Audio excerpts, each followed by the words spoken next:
So many people rushing to the stores today. The ATMs of America will be humming with activity, dispensing cash for last-minute gifts. But this morning, we're getting a glimpse of what could be the future new technology that would render your ATM card a relic. ABC's Gio Benitez is here with more. Good morning, sir. Good morning, Dan. Good morning, Lara. You really won't believe your eyes. Or maybe I should say, you won't believe what your eyes can do. And that's because your cornea may become your next debit card.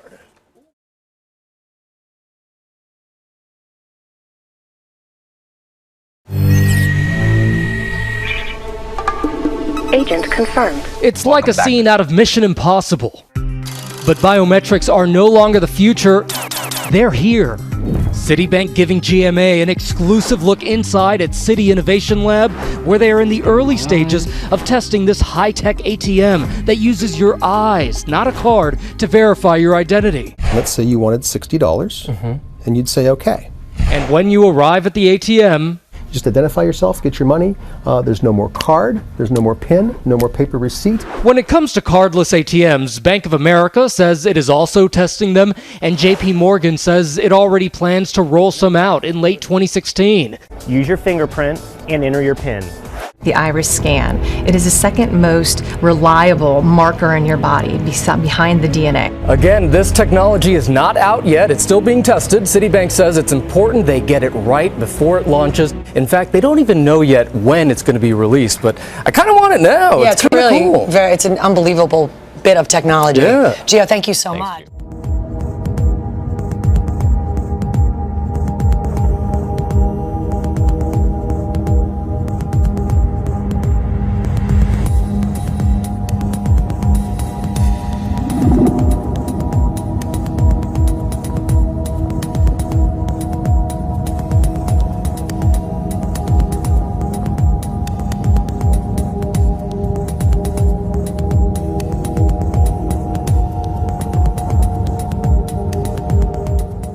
When you go to the doctor's office, you may be asked to place your hand over a strange-looking device. It's called a palm scanner. It looks like something out of a futuristic movie, but it is the real deal. It begins with it scanning your palm to create a unique identification code linked to your medical records.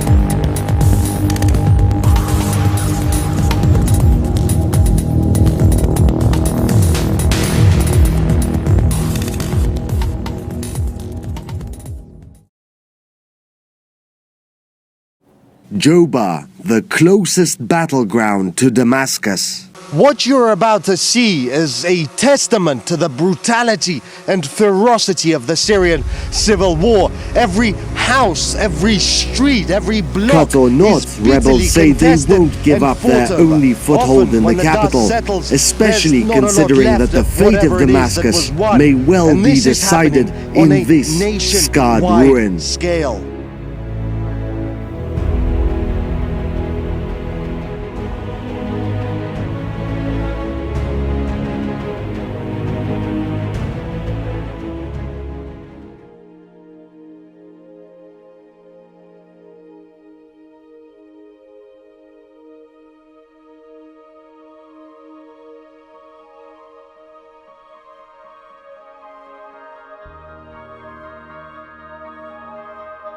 A rare sight in the sky. A full moon hasn't appeared on Christmas Day since 1977. The next time we're going to see it is 2034. Full moon will light up the sky on Christmas Day for the first time in 38 years, but it's not the only celestial event happening this holiday season.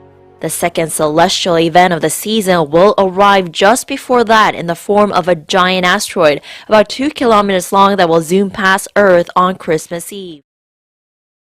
We begin with a Christmas turned deadly by the kind of storms we don't usually see until spring. Dozens of tornadoes tore through the South and Midwest including the first ever recorded in Michigan in December. One of the ingredients fueling those twisters is these record-shattering temperatures across much of the eastern half of the country, where it looked more like spring today than late December. But the temperatures are out of whack. They will be in the 50s and 60s today from the Midwest to the Northeast. I can't believe we're talking about the 70s on Christmas morning right now. I'm not wearing any hat, any gloves. The temperature's right now about 50 degrees here at Central Park, and you could almost call it an extended heat wave for the winter, having many people here in the Northeast pleasantly surprised. Nowhere is this tale of two climates more obvious than the ski slopes. This Connecticut resort can't even keep the fake snow from melting. While in Colorado, the real snow just keeps coming. Skiers there are enjoying being on the edge of a much larger cold weather band, stretching from Park City up to Spokane. Emergency declarations are in place this morning in 3 southern states rocked by violent weather. A massive storm system across the southeast and Midwest spawned at least 34 tornadoes. It devastated everybody because never in history this town ever seen this.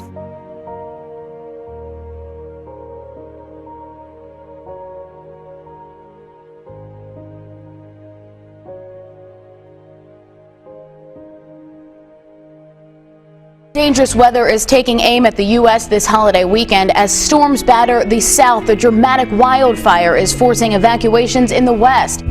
Oh my God, we are driving through fire. A holiday nightmare greeted drivers in Southern California Christmas night.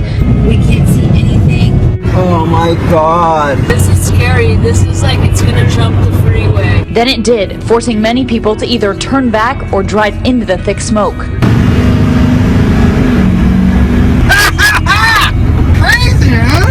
Over and over, drivers passed flames right at the roadway's edge. Fire officials saying powerful Santa Ana winds gusting 45 miles an hour carried embers over the highway, pushing it across what should have been a natural barrier. The State Highway Patrol shut down parts of the 101 and the nearby Pacific Coast Highway. County officials immediately put the Solomar Beach community under mandatory evacuation and surrounding areas on voluntary status. Extreme heat is fueling an epidemic of wildfires in Australia.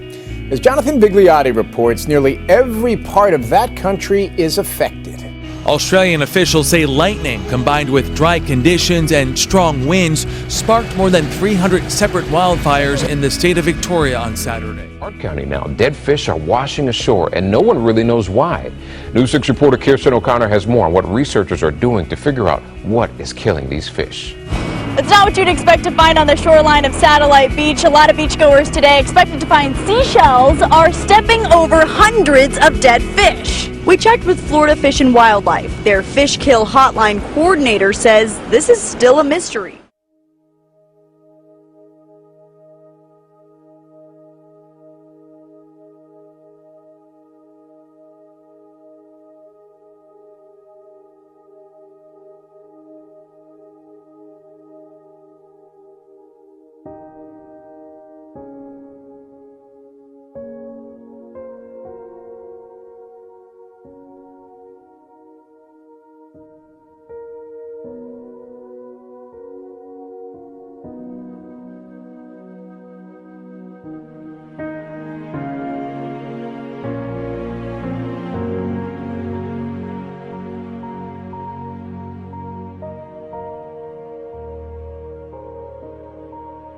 Dozens of birds have been found dead at a Perth train station, believed deliberately poisoned.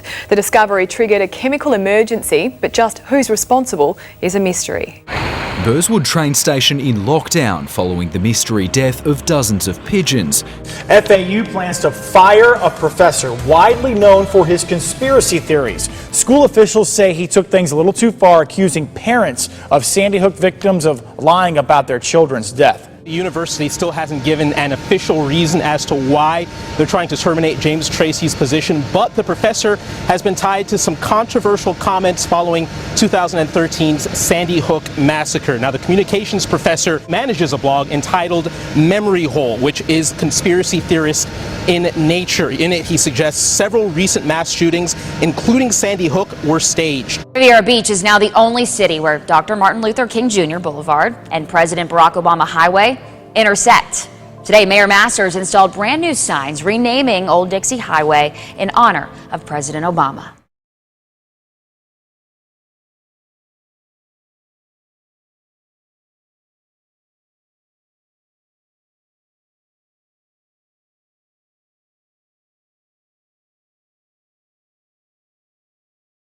We are gathered here to celebrate the spirit of humanity in the dawn of a new American era.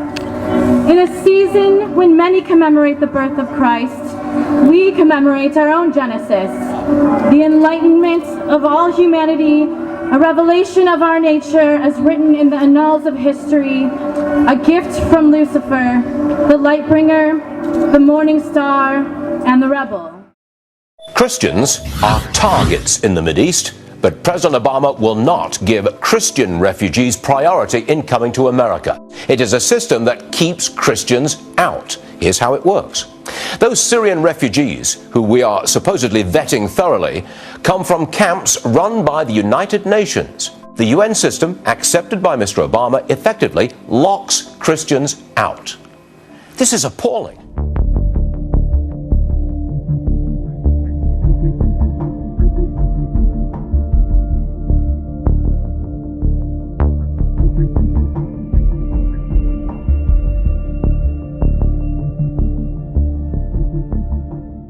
ده موجودين في العراق في أربيل. رجعنا تاني علشان نصور مع مريم كل أطفال النازحين اللي خرجوا من مناطق مختلفة من العراق. ازيك يا مريم؟ الحمد لله. انت ازيك؟ أنا كويس. أنا لسه وصلت امبارح ومبسوط إن أنا أشوفك قوي. وأنا كمان. قوي قوي قوي. قوي قوي. الأول فين ساندرا؟ أنا عارف إنها معاكي في السفر. أنتوا جنب بعض ما خدتش بالي. ازيك يا ساندرا؟ ازيك؟ ما خدتش بالي خالص. ازيك؟ مش معقول ما خدتش بالي. يمكن عشان في العراق فمش باخد بالي في مصر بس. الحاجه الثالثه مريم كان نفسها ان صوتها يوصل للعالم كله، ونشكر ربنا ان احنا عرفنا نوصل صوت مريم بساندرا ونوصل صوتهم هما الاثنين للعالم كله. صديق اسمه سام ايفنز سام بيقول ايه السر بان انت قدرتي يا مريم انك تكوني قويه في مواجهه كل الشرور بالرغم من اللي عمله معاكي العدو؟ قاومت الشرور بالرب يسوع. واحدة صديقتنا اسمها ميجان بتسأل مريم وعايزة تعرف ايه نصيحتك لأي حد بيعاني من الاضطهاد في أماكن مختلفة في العالم يا مريم؟ نصيحتي أني أقول له إنه ما يتزعزع إيمانه. هذا اللي أريد، يعني هذا اللي أقول إنه هذا الأصح، ما يتزعزع إيمانه، لأن إذا ما تزعزع إيمانه راح يصير مؤمن بالله، وإذا آمن بالله راح تصير عنده المحبة والقوة إنه يواجه هذه الآلام. صلوا للرب يسوع لأنه هو كل شيء، يعني كل شيء بالحياة، هو اللي معيشهم وهو اللي ساترهم بهذول الأيام الصعبة.